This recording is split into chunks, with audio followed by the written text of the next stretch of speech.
Sir, நான் தனசேகரன் பேசுகிறேன் sir. ஒரு முக்கியமான செய்தி. ஒரு 5 நிமிஷம் நீங்கள் இதை கேட்டுட்டு நல்லதாக இருந்தால் செய்யுங்க, இல்லைன்னா பரவாயில்ல சார். இப்போது லா காலேஜுங்க நிறைய இருக்குது. ஆனால் அந்த லா காலேஜெல்லாம் ஏழை மாணவர்களால் போய் படித்து சட்டத்தை தெரிஞ்சிக்க முடில. சட்டம் தெரியாதனால நாட்டில் நிறைய குற்றங்கள்லாம் நடக்குது. அதையெல்லாம் நம்ம மாற்றணும்னு சொன்னால், ஒரு நல்ல லா காலேஜ், அதாவது சட்டக்கல்லூரியை நம்ம உருவாக்கணும்.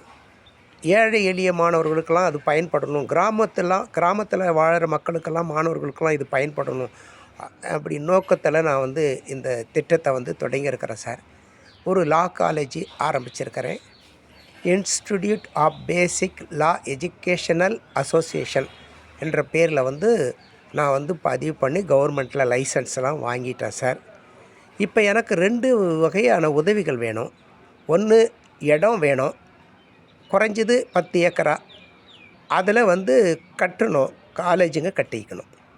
அதுக்கு குறைஞ்சது ஒரு 50 கோடி வேணும்.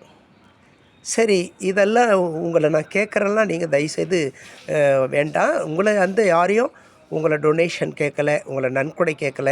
எனக்கு உதவ முடியுமான்னு கூட நான் கேட்கல. ஆனால் என்னுடைய ஆதங்கத்தை மட்டும் நீங்கள் கொஞ்சம் கேட்டாவே போதும். சரி, அதை நான் கட்டுறதுக்கு என்னென்ன மாதிரியான வகையெல்லாம் நான் அதுக்கு தேடுதல் பண்ணிக்கிட்டு இருக்கிறேன் அப்படின்னு சொன்னால், வேறு எதுவும் வழியாக எனக்கு தெரியல. ஆனால் இன்னொன்று, எனக்கு ஒரு தெளிவான வழி, நேர்மையான வழி, உண்மையான வழி எனக்கு இருக்குது. நான் எல்ஐசியில் ஏஜென்ட்ஸாக இருக்கிறேன் சார். ஃபைனான்சியல் அட்வைஸராக இருக்கிறேன். அது மூலமாக நிறைய பாலிசிதாரர்களை சேர்த்துக்கிட்டு இருக்கிறேன். எனக்கு அந்த எல்ஐசியில் மூலமாக எனக்கு ஒரு கடன் உதவி வேணும் அப்படின்னு சொன்னால், அதுக்கு அவங்க வச்சுருக்கிற டார்கெட்டை நான் முடிக்கணும். இப்போ அந்த டார்கெட்டை நான் முடிக்கிறதுக்கு என்ன தேவை அப்படின்னா, ஒரு வருஷத்துக்கு ஒரு 10 கோடி ரூபா பிரீமியமாக, பணமாக 10 கோடி ரூபா கட்டணும்.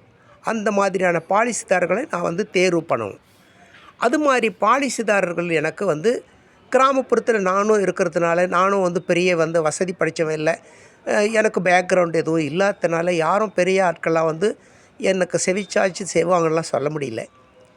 பட் ஆனால் எனக்கு அப்படி ஒரு 10 கோடி ரூபாய் எனக்கு பணமாக செலுத்தி பிரீமியம் கட்டிட்டாங்கன்னு வச்சுங்களேன் ஐயா.